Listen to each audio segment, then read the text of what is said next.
Good afternoon. Welcome to our session on the cost of bias in the workplace, being hosted by the Realize Leadership Group. I appreciate your timely arrival. We are extremely excited to have an esteemed panel presenting with us all today. And we're going to engage in a dialogue, a conversation, something that we've been continuing over recent months, that we've been exploring the nuances of doing this diversity, equity, and inclusion work. As others are hopping into the room, I do want to explain instructions. For the sake of this conversation, this is not solely meant to be a space where you're hearing from these panelists. We would love for you to submit questions. And so you have the ability throughout today's conversation to submit your questions via the Q&A feature. These questions are anonymous. And so as we get these, we'll pause at various moments over the next hour to respond to those questions in as real time as we can.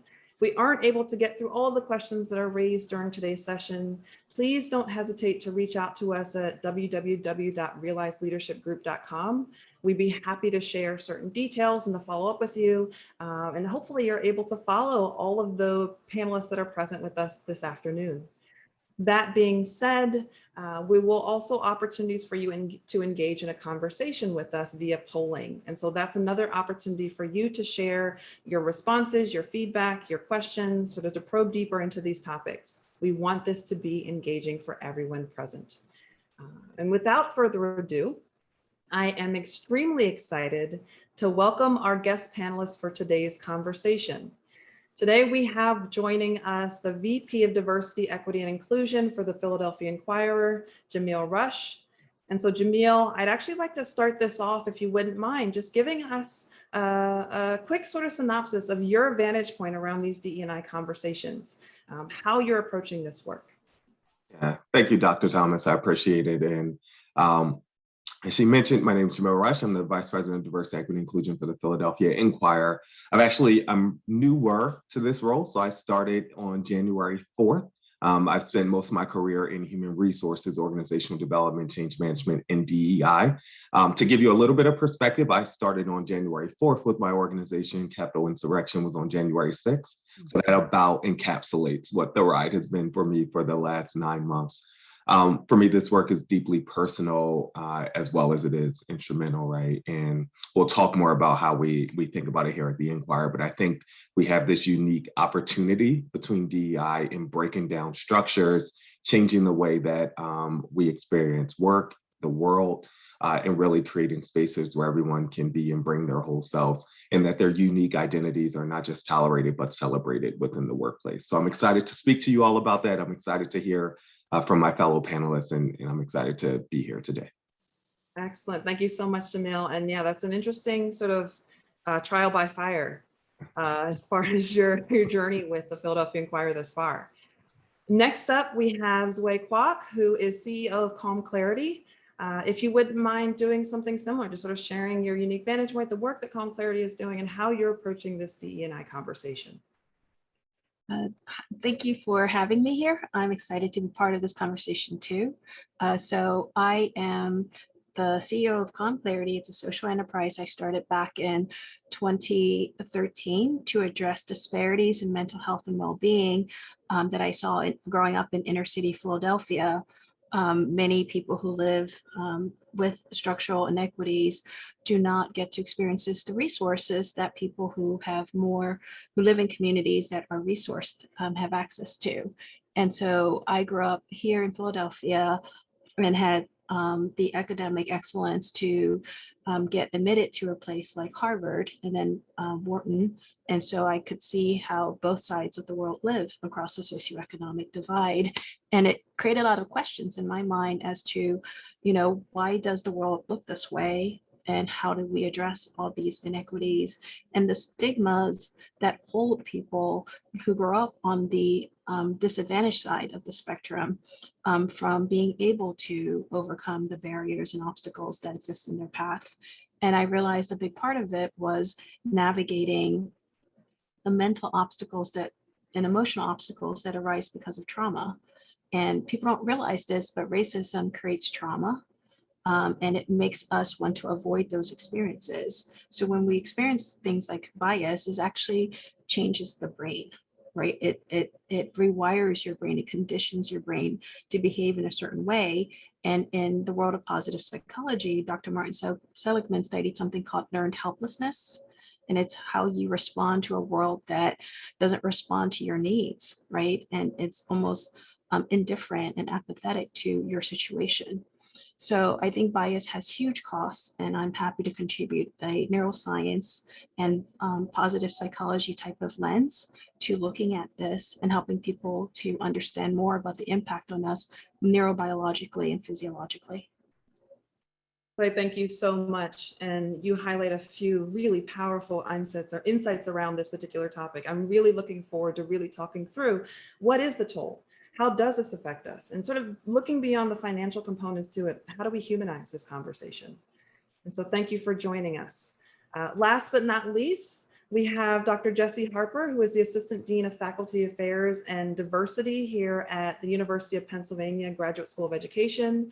That is only a part of her title. She is doing phenomenal work, and I'm going to let her speak to that in some ways, but I couldn't fit it all into the title page.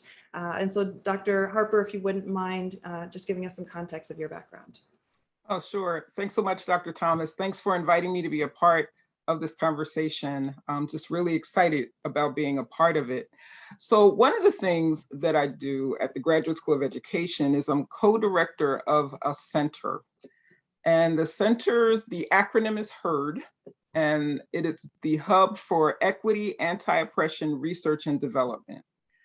And through that center, we actually get together all the stakeholders at Penn and also at GSE especially, who are interested in issues of anti-oppression, right? So if you can think of all of the isms, right, that are prominent in the world today, racism, sexism, all of those things are things that we get together and we have conversations around it. Not just that, but we talk about really what's being done to address them and what we at GSE can actually do better to address them.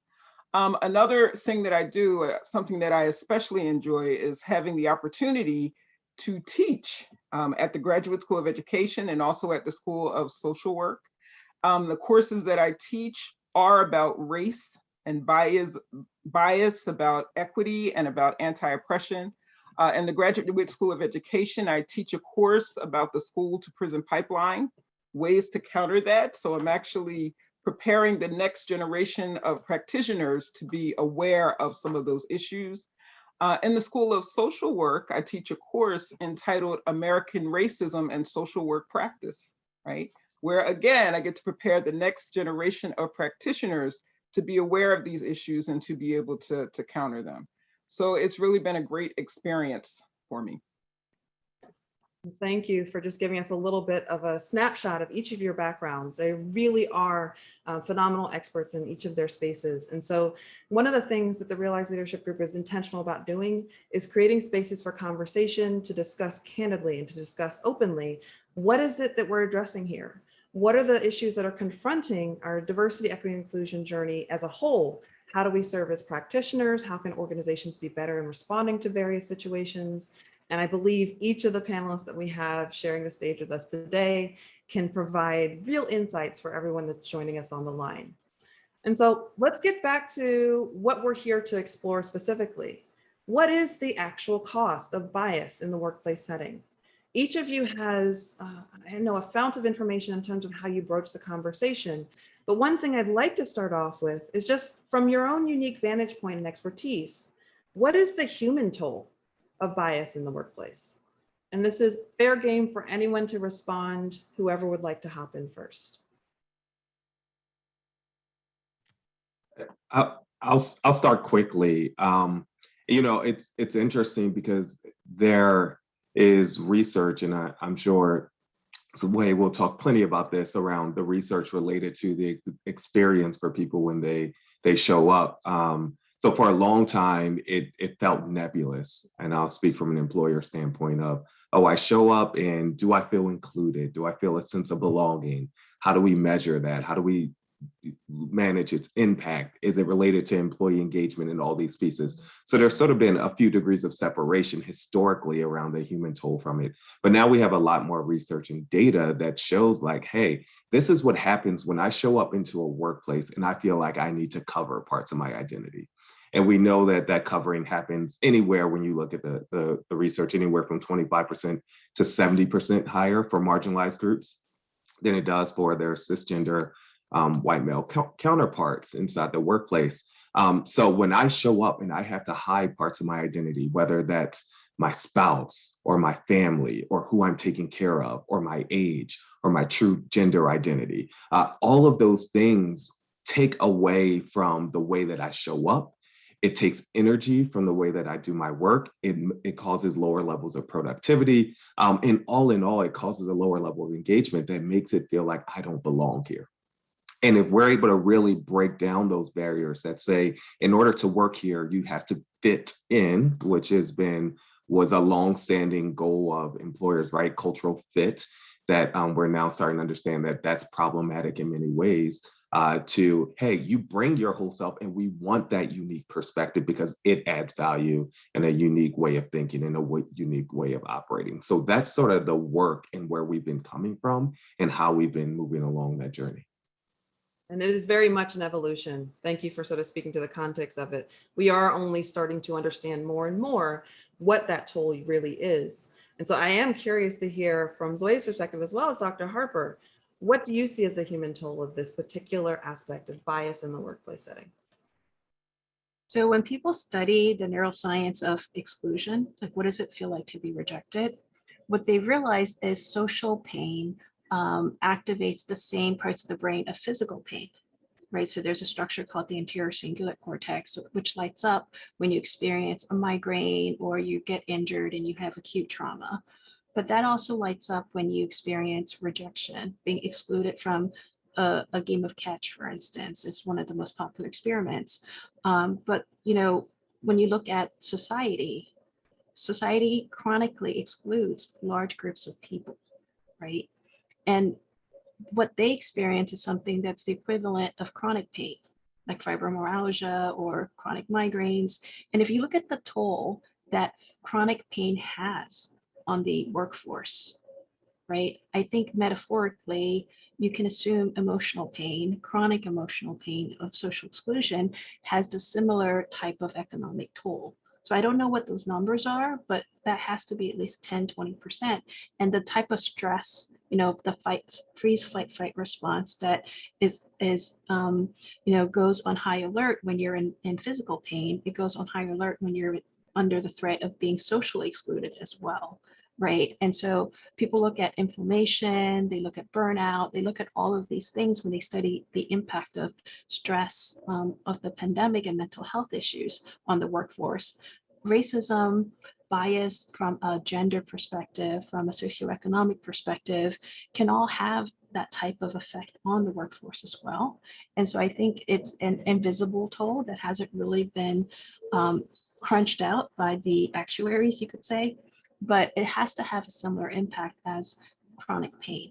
And I believe that when people think about, living in an imagination era, right? This is a knowledge-based economy these days. It's a different type of workforce than the industrial age. And in order to perform, we have to be able to come up with brilliant new ideas, innovate, and stay on top of all the changes and disruptions that are happening in society.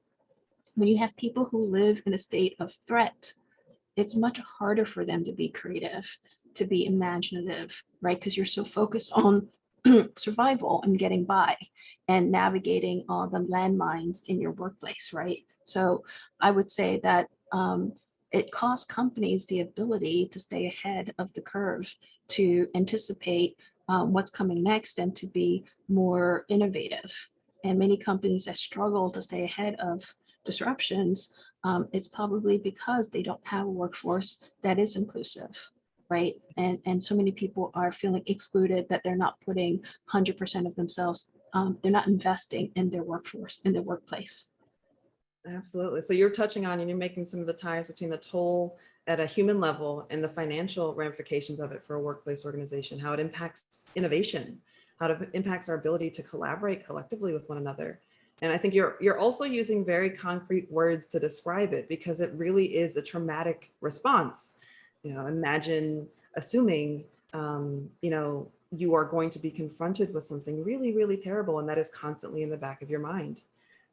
Might sound anecdotal, but imagine the heart pounding and the ways in which your body responds to sitting through a scary movie, like in a really, really awful scene. And you're existing in that state every single time you go into a workplace encounter or a workplace environment. That is in and of itself exhausting.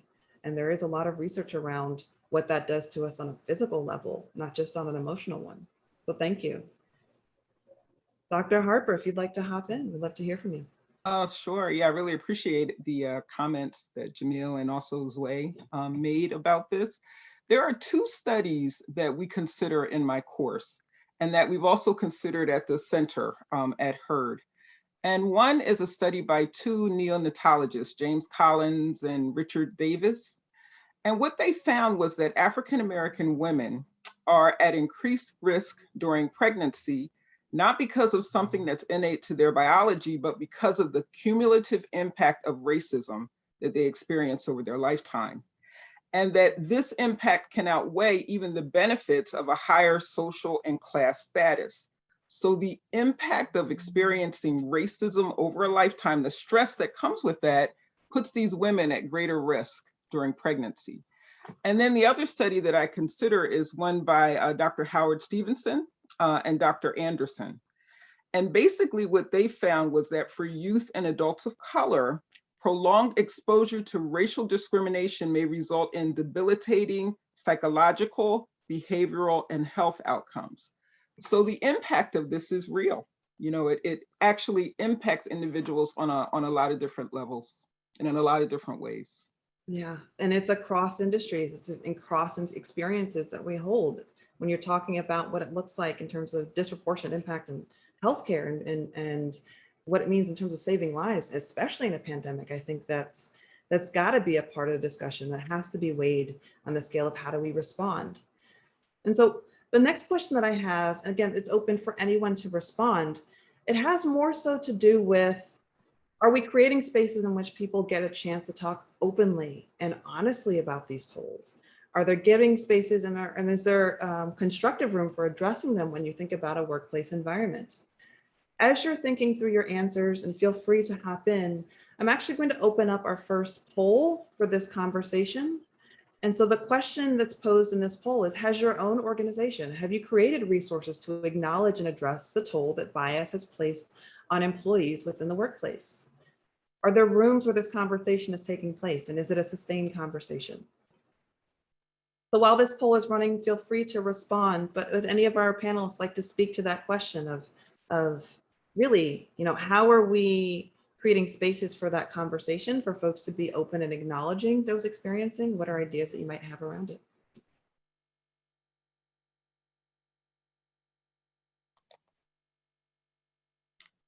I can go. I think one of the things that we have started to do at the Graduate School of Education at Penn is to create affinity groups.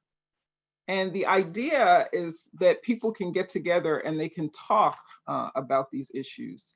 So we've just started to do it. Don't really know how effective it's been so far, but it is something that we plan to do. And also in the center in HERD, that's definitely a place where we've tried to provide an environment where people can come and just have honest conversations about the impact of racism, just more broadly, but also in our department in the Graduate School of Education. You highlight an interesting point, and I'm really curious to hear from Jamil around, have you offered those sort of employee resource groups, but also what have been some of the benefits and drawbacks of doing so? Yeah, thank you. And yes, so both at the Inquirer as well as at my prior employer, we leveraged our employee resource groups to come and create, I'll call them safe spaces. I sort of put it in quotes, and I'll give some context for that in a little bit. But these safe spaces for conversations. And And traditionally, my recommendation is always to bring in a clinician, so a licensed counselor who can actually help people navigate trauma in a way that we can't within HR. I think that the trick behind them becomes one, it's a hard pivot. And it was very last summer after George Floyd's murder was a very stark pivot from we don't talk about racism at all to we're an anti-racist organization, right? Like that was a big shift that happened really quickly. So even with those spaces, even as we created them, that didn't mean people were ready to come in and bare their heart about the 20 years of systemic racism that they faced and the bias that they experienced with their manager every day. So from a lot of my peers and colleagues, most of their organizations created these conversations. A much smaller percentage created sustained ways for to address the issues that came up through those conversations and sustained way outlets for their employees to work with them. So that becomes the trick of it of, yes, you want to create the space, you want to allow people to come and talk through and create a community, but you don't want that space to be a way that you just reinforce trauma. And create more because everyone's saying, I'm experiencing the same levels of racism, but so what, right? The organization's not doing anything about it. So now you've exposed this experience and I just go back to work every day and 6 months later, the experience is the same.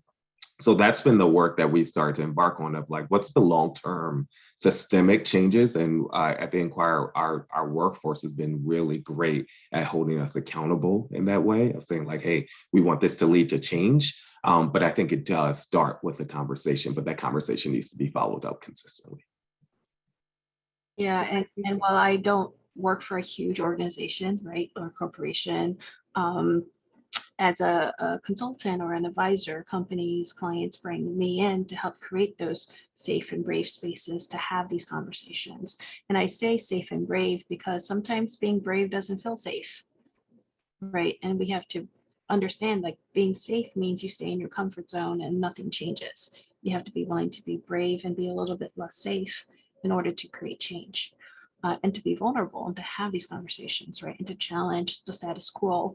So what we've realized, or what I've realized in looking at the DEI, like cottage industry, you could say, is that a lot of times companies will say, we're gonna take a stand and we're gonna have these initiatives and roll out this huge campaign, right?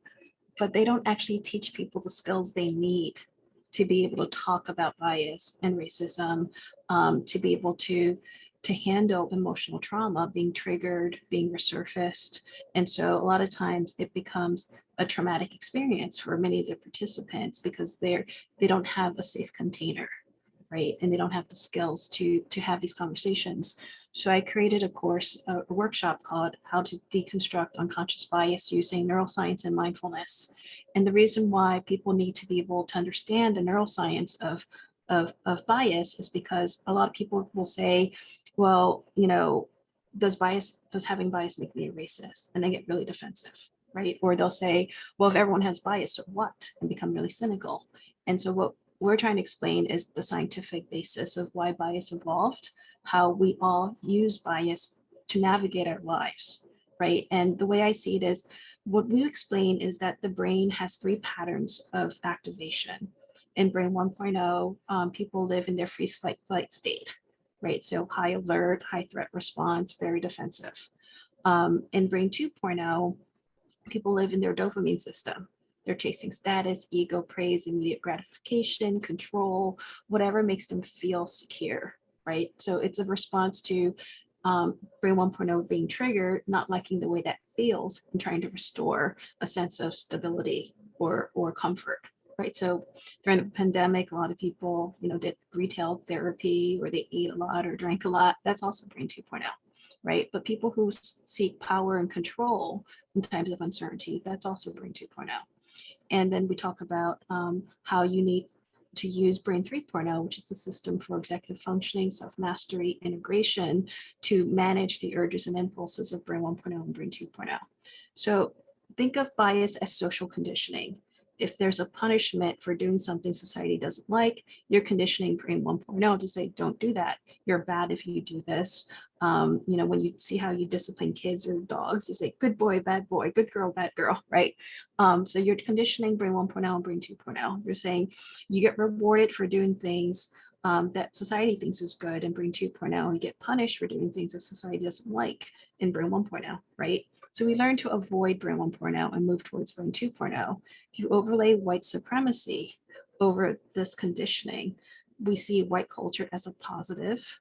And then there's anti-Black bias, anti-Asian bias, anti-Indigenous bias, all of these things that make you associate those groups with brain 1.0 and avoid them if you're not in that group, or self-hate yourself if you are in that group, right? So it creates a sense of dissociation. So brain 1.0 is associated with trauma, right? When we experience trauma, the brain dissociates and tries to hide or cover that part of ourselves for protection. These are normal responses to the world, right? To social conditioning. Now, when you look at the overall system, right? You have to question, is brain 2.0 being conditioned to chase the right things, right? You can condition people using brain 2.0 to murder each other, right? To do horrible acts of atrocities like in Cambodia or in Hitler's Germany, right? So brain 2.0 is neutral. It can be taught to do a lot of horrible things. And in our society, we have used brain 2.0 to oppress people, right? So the group that's in power dictates how to keep power, and they use brain 2.0 to teach people behaviors that keep them in power, right? Now, to really change the system, you have to be able to step back using brain 3.0 and a skill that scientists call metacognition, the ability to look at your thoughts, to step back from the stories and narratives that you've been conditioned to believe and question, why did they create that belief in the first place? Who propagated that belief, and who does it benefit? Does it really benefit me, the masses? Does it really help our country forward if we have this narrative? Or does it serve to perpetuate and reinforce the social hierarchy that we have, which is more like a plutocracy, right? The rich have so much power, so much influence through philanthropy, through the foundations, to even shape how nonprofits are run and which programs get funded and which ones die because they can't get funded, right? So if you can develop metacognition using mindfulness and understanding the neuroscience of the brain, you can actually deconstruct your biases much more quickly without personalizing them and saying, because someone gave me this belief, that means that I will always be a racist. You only become a racist if you become identified with that belief. You're not able to let it go, right? But for you to say, look, my brain 1.0 and brain 2.0 were conditioned by racism. My brain 3.0 wants a different world. How does my executive control system retrain and reprogram my autopilot so that when I'm on autopilot, I'm not perpetuating racism and bias, right? Because I think that's the important thing people have to understand is we don't control our autopilots. So even though we have one set of stated beliefs, when we're conscious, when we're unconscious, we might undermine our beliefs. And it takes mindfulness to be able to align the pilot and the autopilot. So what you're all describing, and thank you so much, Lei, for going into some details around the cognitive process around breaking down our biases. There tends to be a presumption that if you have a bias, that's it. There's nothing you can do about it, that we are constrained by it. We have these emotional responses to it, but you're really walking through various skills that you might need in order to sort of broach the conversation of doing something differently and addressing behavioral expectations in it too. And so this is something that for a lot of organizations, they might have started that conversation or be in the midst of those conversations with affinity groups, with employee resource groups, with training programs. But as you can see from the poll results that are presented, I'm going to share with you now what's come up.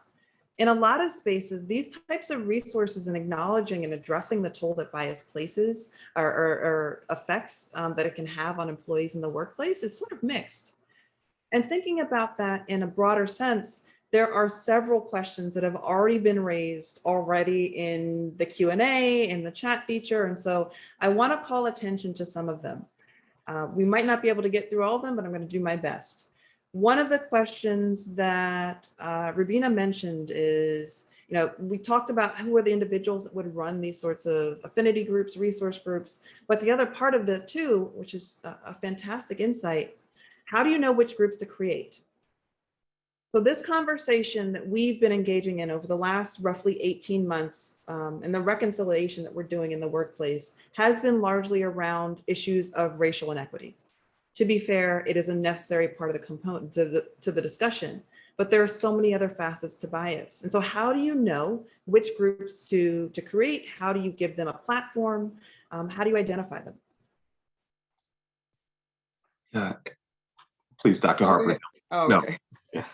I was going to say that for us, it was kind of a multi-step process, because in the wake of the death of George Floyd, we had several town halls over Zoom, and we broke into small groups. And one of the things that our community asked for was affinity groups.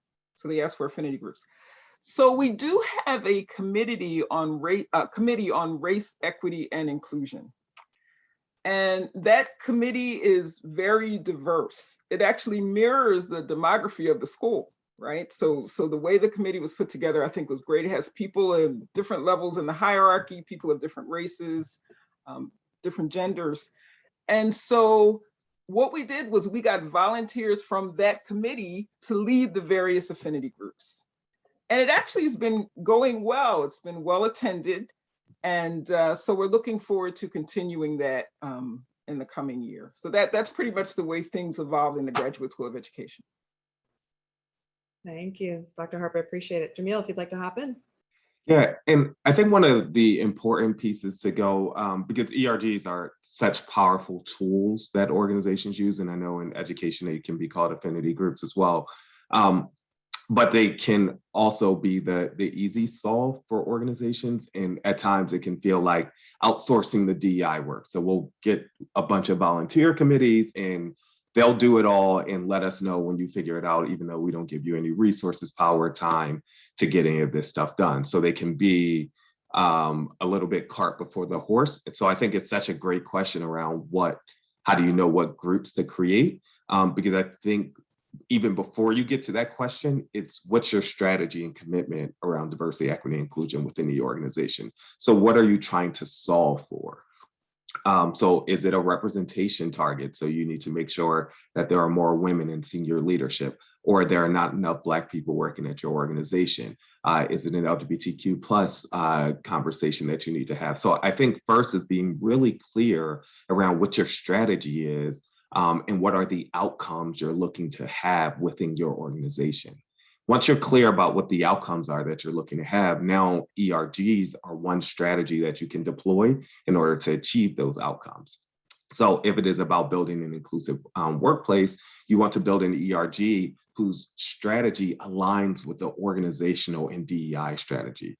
You don't want your employee resource groups or affinity groups to be something that just creates social events and activities. And that's fine, right? Like you want that community building is important, but where they become really powerful is when they advise on the strategy for the organization and when they're aligned and lock in step with that.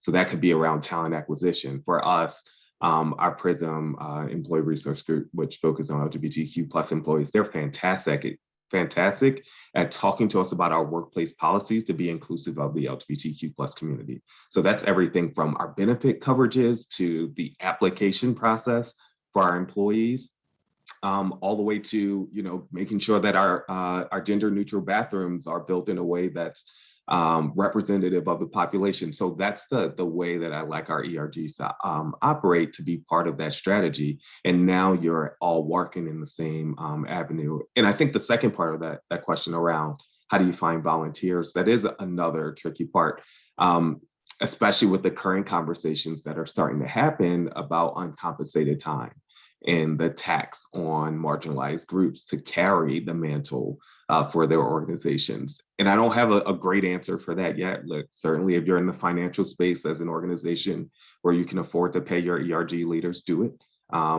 That's a great way that you can make sure that this is authentic. At the very least, it should be part of their work, and it shouldn't be work that's done that's considered out of scope of what they're held accountable to every day. So if you're going to have me spend 10, 20 hours a week running an ERG, at the end of the year, when you talk about my performance review and my performance goals, that's something that I want to get credit for, right? Like, hey, look at the fantastic job that you did building this strategy for women inside the workplace. And here's this mentorship program that you put on. That's something that should be given credit. And by virtue of that, allotted time to get done. And it should be an expectation that employees are spending an amount of time to do that if it's not also inclusive of compensation, which I know is a much harder conversation to have. So we've been exploring this from sort of an organizational response level. And the questions that are being posed here are fantastic. Unfortunately, I'm not going to be able to get through all of them, but there are a couple here that are speaking at the individual level. When you're thinking about how do you have these honest conversations among individual employees and giving them the resources that they need to approach the conversation successfully, there's also an acknowledgement that it does take a toll. It does have an effect. In fact, one person raised a question, I've noticed an increasing resistance to discussing anything that has to do with diversity, especially among white male leaders. Any thoughts on what's driving the resistance? And this is open to anyone who would like to respond. I know, Sway, you spoke to this a little bit as far as what leads us to want to shy away. I do think that these types of questions can put people on the defensive, depending on how they're asked. And many of times, you know, this term white privilege, white male privilege can make white men especially defensive. It triggers brain 1.0 in them. And so I would say that it's not so much that there's an increasing resistance among one group of people. I think it's more that there's a fatigue that's happening across the board. And when people don't have answers and they don't have solutions and they don't have a magic pill, they can get extremely frustrated, especially people who are used to having solutions to everything. You know, people can solve for sending a spaceship to the moon. They can send civilians into space now, but they still can't solve racism, right? And so I think it's the perpetualness of this question, the fact that throwing more money at it doesn't seem to solve it, because it's an issue of amplifying voices and sharing power, right? And I think the question becomes, how do organizations think about sharing power? How do they give and elevate groups that have been marginalized a platform to have their needs met, to have their issues addressed, right? And I think, unfortunately, many leaders design for themselves. Like when you talk to people who are creating startups to go after, you know, a new market or niche, they're addressing a problem that they have, right? And the VCs are more likely funding problems that they've experienced that resonates with them. And so it's hard for marginalized groups who don't have power and money and resources to get the funding, right? Because they're solving problems that they experience, but that majority groups don't experience. And so I think what's needed is empathy, right? And the skill, like I was saying, about being able to take yourself outside your own brain and like tune into the brain of someone else and their lived experiences, and being willing to say, like, this person's needs is important to my company. Our company needs to develop the skill set of being inclusive, of being able to understand niche experiences and be willing to create solutions. So I think one of the challenges with diversity from an economic perspective is, you know, most of the time we govern by the utilitarian principle of what makes the majority of people happy. And if the majority numbers are optimized, you can ignore the minority, right? And that has been, I think, the status quo for a long time. And what DEI is challenging people to say is, you know, if there's injustice anywhere, right, then there can't be justice, right? If any people are experiencing oppression, right, doesn't the majority have the obligation, the duty to address and heal that suffering, right? So it's not okay that the majority of people are okay, and some percentage of people are in terrible, terrible shape. So it's just re-questioning, reframing the ethical and moral principles of how we run organizations in society. And I think, thankfully, I think Gen Z it's helping push these conversations in ways that maybe Gen X was cynical and was like, this is just the way the world works and you just move on with it.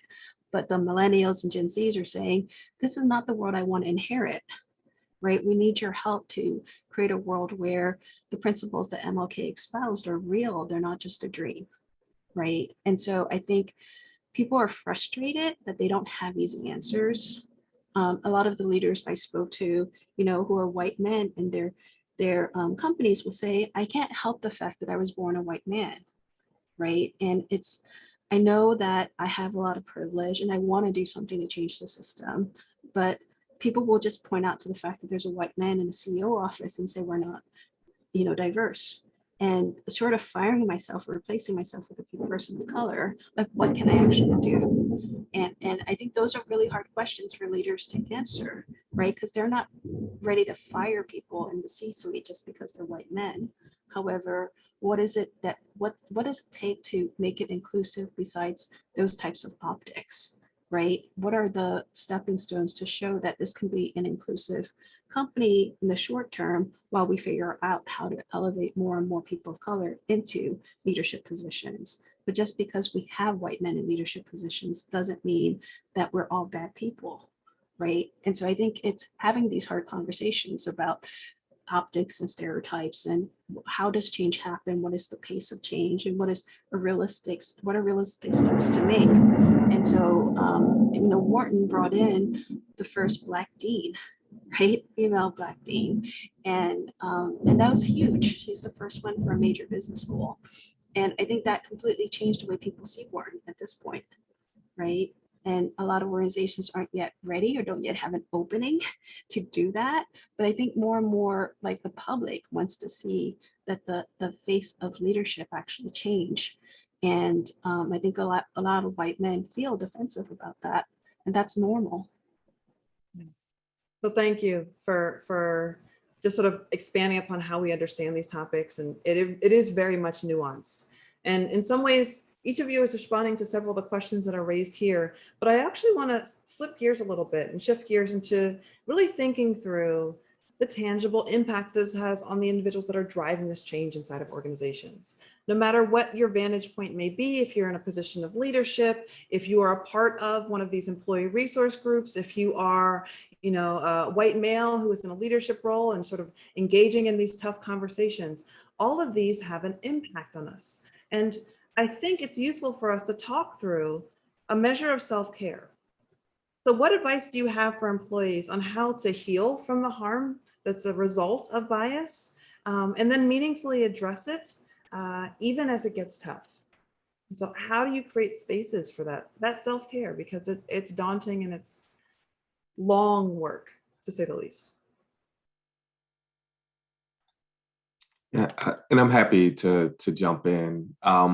I think there's a few things, and it sort of depends on what place you are in doing this work. Some of us are practitioners directly, which means that we come to work every day and say that we're committed to creating equity within our organizations.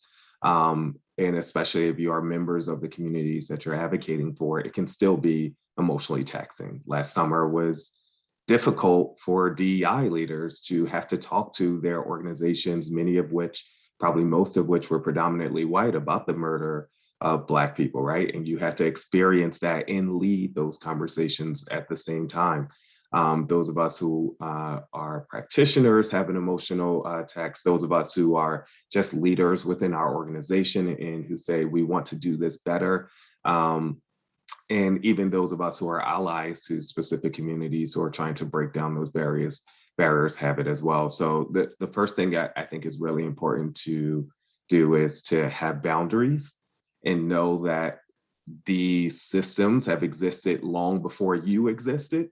So it's very unrealistic that you're going to change it all in a few months. So just realizing that change takes time and energy and effort, and you will do the most that you possibly can to change those systems, but know that it's not going to happen overnight rather. I think it also is important for us to seek counseling and therapy as well, right? If you are taking on others' trauma, you want to make sure that you're checking yourself and who are the people that you talk to. If a licensed therapist is fantastic, to have people that you have an outlet with that you can sit down and say, like, here's what I'm experiencing. This was a tough day. And making sure that you're just not carrying it all by yourself until you reach burnout is really critical as well. And then scheduling the time for yourself to do the things that give you energy back and to get out of the depths of these conversations become really important. So outside of work, what do you do that you just have fun with, that you just enjoy, that makes you smile? And are you making time for it? And I'm very intentional about that word, because we never have time to do things. Like, there's always work to be done, especially in this day and age. There are always emails coming in and Slack messages and Teams calls and meetings and nonprofits and so on and so forth, and social media blowing it up all on your timeline. So you have to be really intentional about making that time and pulling away and just saying, this moment is dedicated to me and dedicated to the stuff that I enjoy. Those three things are all important. They can get lost in the moment. So it sounds a little bit cliche to mention them, but I think they're critical to self-care. Thank you. No, I smiled when you said, are we being intentional around creating spaces for self-care? Because my latest endeavor is I've now started playing video games with my son. And so I became a Super Mario aficionado over the last year and a half. And you couldn't have paid me to start doing that before.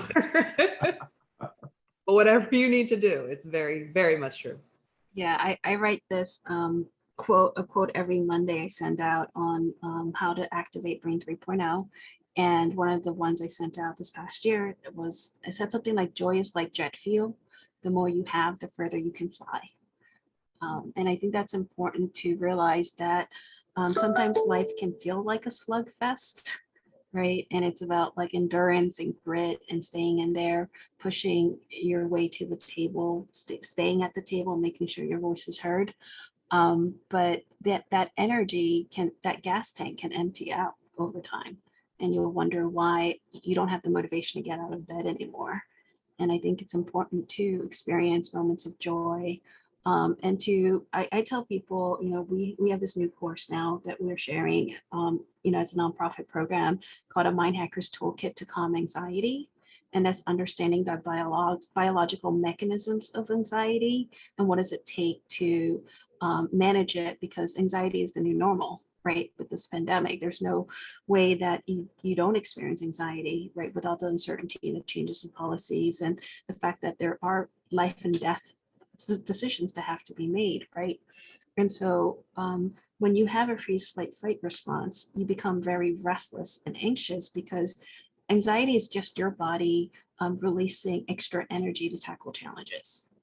How you channel that energy, those are choices you have to make. So you can feel really restless because your body's in high gear.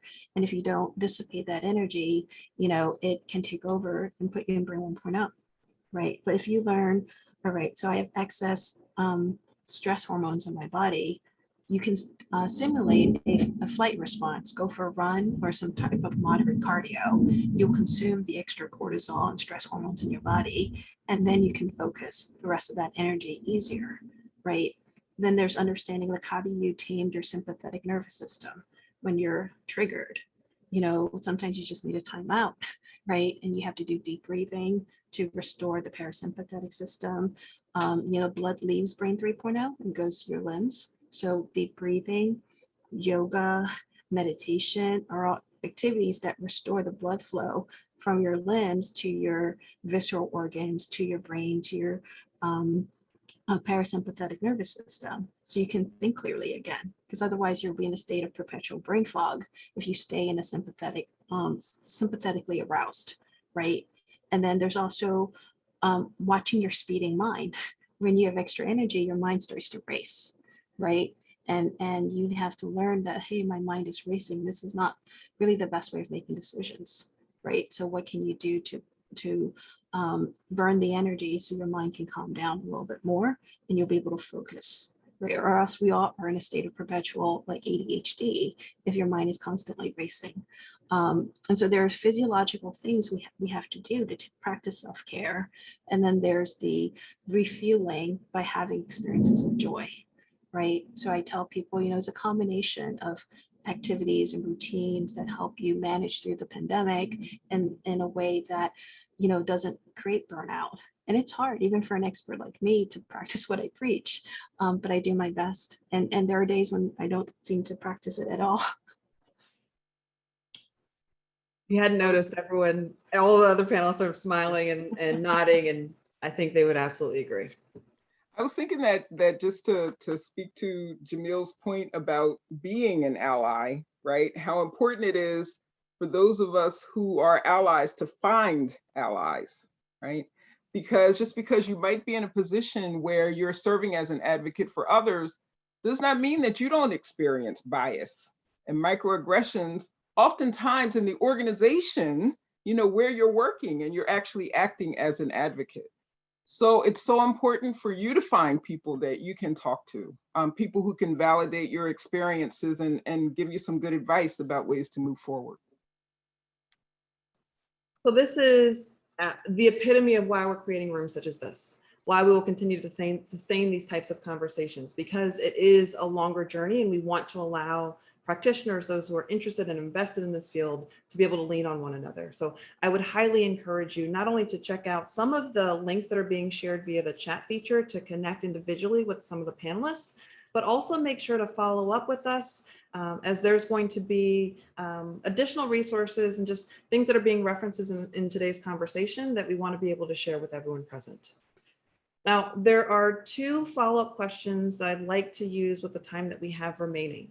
Because while we have spent a significant amount of time talking about the human toll of this when it comes to driving change, what it does to each of us as individuals, as practitioners, as part of a larger community, but I think there's also a component to this that is also very financial, very much driven by the success of organizations. And one avenue that I think we're just now starting to understand is what's known as the Great Resignation. So it's likely something that you're experiencing within your own organizations. And we actually have another poll question if you'd like to be able to respond. And it has to do with the high rates of attrition that we're seeing and have seen over the course of the last year. I would argue that this is very much a pretty big indicator of how bias is affecting the workplace environment, what is driving people to stay, what is driving them to leave. And so I'd like to open up the conversation to our panelists to just really explore how you see those ties playing out, how you see that as problematic and an opportunity for us to be able to work alongside leaders of organizations to drive significant change. Dr. Thomas, we've been speaking about that a lot in our organization, and the Great Resignation is something we speak to for a while. Over the past year or so, I think people sort of attributed it towards wages that were comparable with what was being seen on unemployment. And I think what we're realizing now is that's not bearing out, right? Like that it is happening up and down organizations because values have changed, and the pandemic and the social unrest and all those things have allowed people to say, what's really important to me? And for many of us, it was about climbing the corporate ladder for many years and getting to the highest peaks within our careers. And then we reach this moment where we're trying to figure out work and trying to figure out our family, and people are dying and sick and murders and protests and all these things are happening. And it gave people a moment to say, like, do I care about any of that? Like, does it really matter? And will it bring me, to Steele Zoe's term, joy, right? Does that actually bring me joy? So there's a reflection that's happening for people to say, like, hey, what's more important to me than career progression is peace of mind. And if you're offering me a job that gives me back peace of mind, then I'm going to look at that much more than just getting promoted to the next level. So that's one aspect at play. The other is that can't be taken for granted is the nature of work has shifted, and many of us are working in or will be able to work in either fully remote or hybrid environments. So now you're not competing with just the organization that's down the street or on the other side of the city. You're competing with an organization that's on the other side of the country. some of which that are in much higher paying markets than you might be in today. So that changes the landscape for employment to one that was hyper localized to one that is very much national and in some cases international in terms of who you're competing with as an employer. So now if I don't like it here, I don't have to wait for the other university in Philadelphia to show me something. There might be something in Austin that I'm like, oh, well, I'll go work there. And they're going to let me sit in my house in the same place I've been for the last year. I'll move my laptop from one side of the desk to the other, and I'm at a new employer, right? So that is very, very different. So the war for talent has increased.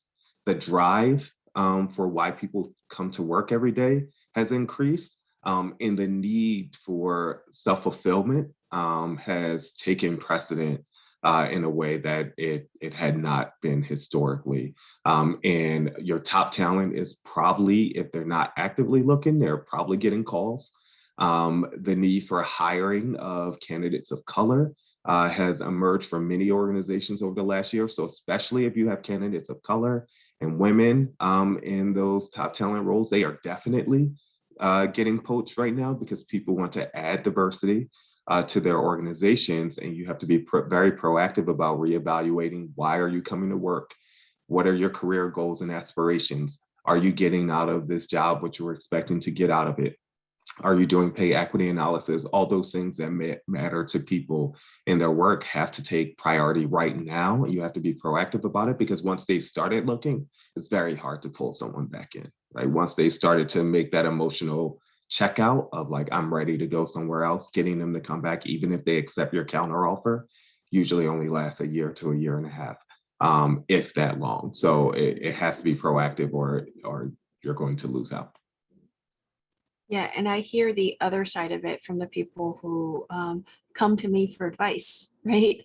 And what I've seen is, life's too short. That's what the pandemic is teaching everyone. So they want to do something that's meaningful, that gives them a sense of purpose, that aligns with their values. So the people who have gotten to a point where money is not a driving factor anymore, like they're walking away because they don't need to work for a living, right? They can take time off to do something that has purpose, or to build something that gives them a sense of purpose, or to do things on the side to be less about the grind, right? And so a lot of people are redesigning their life because they've seen how COVID affects society, how all these issues affect society. They want to be part of the change. They're trying to redesign their lives so that they're healthier. And as when we're healthier and we have a stronger immune system, we're going to be more resilient to things like COVID, right? So imagine being unhealthy and then being exposed to COVID and being unhappy with your job and having a life or death experience. So I think people are just seeing life is too short, and we need to create that alignment in our lives so we can work and bring 3.0, right? And that's the type of messaging or conversations I'm having with people. Absolutely true. Dr. Harper, would you like to hop in? Sure. Yeah, there's definitely been a shift in priorities. We have seen this attrition, several people leave, but we've also gotten a lot of great employees because what happens is that creates openings. And so while there's been this attrition, I feel that this situation also presents an opportunity for not just us as an organization to grow, but for perhaps others to grow and for us to benefit by getting this infusion of new energy. Yeah, it's a significant period of change across the board. And so looking at it solely from a loss perspective or a deficit perspective, I think it's a missed opportunity. I think we really should be grappling with the fact that there's something exciting on the horizon, and that this is a sustained conversation that has been cyclical, has evolved, and has ebbed and flowed. But for right now, it is top of mind. And so how do we build upon that? In recognizing the amount of time that we have left, I'd actually like to ask each of our panelists in just a sentence or two to talk about how you feel about where we are collectively on this DE&I journey, how we're exploring this work, and if it would be helpful, I'm happy to sort of start off. There are days when I am disheartened, and then I get to hear from folks like you. And so my sentence is that I am excited about where we're headed and how willing we are to ask the hard questions. Would anyone else like to hop in? I'll jump in, and I think similar to you, Dr. Thomas, right? There are days where it is exhausting. There are days when I am exhausted from it. But when I think about the breakdown in systems and structures that have disadvantaged populations for decades and upon decades, I am glad to see the pain of the change because of the hopefulness that the other side of it creates a space that's going to be better for everybody. So that's what keeps me going around it all, of breaking down in order to build back up. And I am completely optimistic that we will be able to do it. Otherwise, I wouldn't be doing this work and I'd go do something else. Sit on an island somewhere, relax. Right. I think of DEI as creating a world, co-creating a world where everyone can live and thrive in Brain 3.0.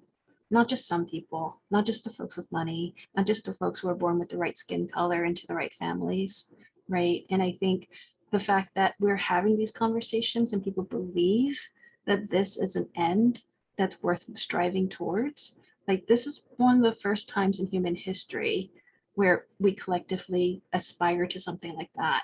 I mean, just in the 1860s, right? People were like fighting to keep slavery in place, right? Women were treated as property, right? Up through the 1960s, it was okay that so many people weren't even allowed to vote. You know, Chinese were excluded from this country up until World War II, right? So we have a history of exclusion that, you know, was legislated, was made structural, right? And people forget that and they say, why is the world so messed up today? And I say, you know, it was just a few decades ago that all these things we consider evil was normal, right? And the mainstream believed in it, right? But today the mainstream believes that inclusion, right? That a world where everyone can live in Brain 3.0, can thrive in Brain 3.0 is a good thing to move towards. And I have to say, like, I think that's beautiful. It's work. It's not going to happen overnight, right? And it rests on us to look at our autopilot, to look at the ways in which we contribute to the status quo, and to acknowledge that we have to break our patterns if we expect other people to break their patterns. And I think that's the accountability that a lot of people aren't willing to have yet. They say it's another person's problem. Racism is caused by those people, right? Without saying racism may be caused by my indifference or my apathy or my laziness because I enjoy the status quo or I benefit from the status quo. You know, we have to be willing to change what's might actually make us comfortable because it's not helping other people to be comfortable and to be included.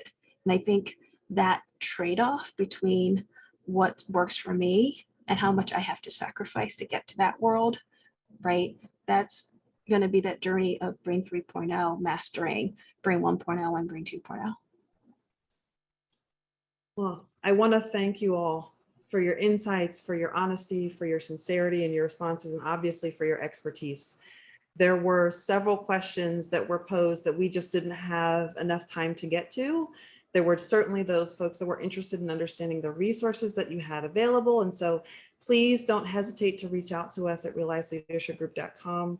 There is contact information that you can submit. If you'd like a recording of this session, you can also certainly request that as well.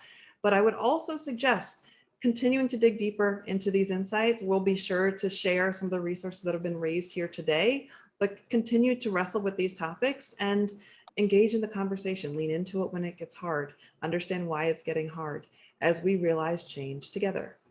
And so thank you again to our panelists. Thank you to our attendees who were phenomenal in the questions that they posed and how they're wrestling with these topics. I really do appreciate everyone's time and attention this afternoon. And please be on the lookout for our next session this fall. Otherwise, have a fantastic rest of your day and please stay safe.